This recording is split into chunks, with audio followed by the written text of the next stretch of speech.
So here's my prototype rat trap, and maybe mouse trap too. And basically this is a walk the plank type trap, and I built this and I just want to test this design before I make another one. But what I've got here is that I've got a magnet and a counterweight, and I've got some peanut butter on the end, and depending on how much the rat weighs,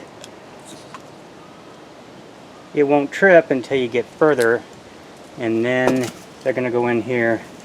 And for the life of me, I could not find a bucket that didn't have a hole in it, so I had to use a plastic sack.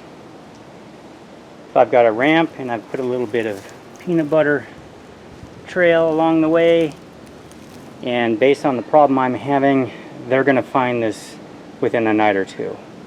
So let's see if we can get a rat. There's my Victor over there, and the only thing I can catch in that is a mouse, and the rats are too smart, and they love to go back in this hole, so they're all over the place, and I see them every day. But I'm tired of them, and I'm going to try and get rid of them. So it's the next morning, and my trap has been tripped. Most of the peanut butter has been licked clean. All of the peanut butter on the ramp is gone. And so last night, right at dusk, a rat came scurrying around and went up and down the ramp a few times and got up to about right here and then took off. And finally I just went to bed, and I put a couple of pieces of dog food on here so that I could see as an indicator.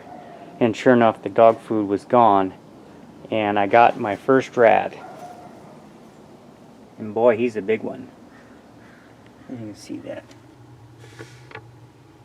So, and there is the dog food down there. There are 2 pieces.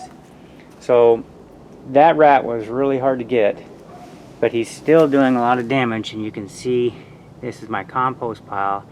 He gets in there and steals everything I put in there. They eat everything in the garden. So, oh, here we go. I had 1 squash, and sure enough, within 2 days, they start eating it, and they're basically eating everything. I've never harvested one thing this year because of all the rat damage.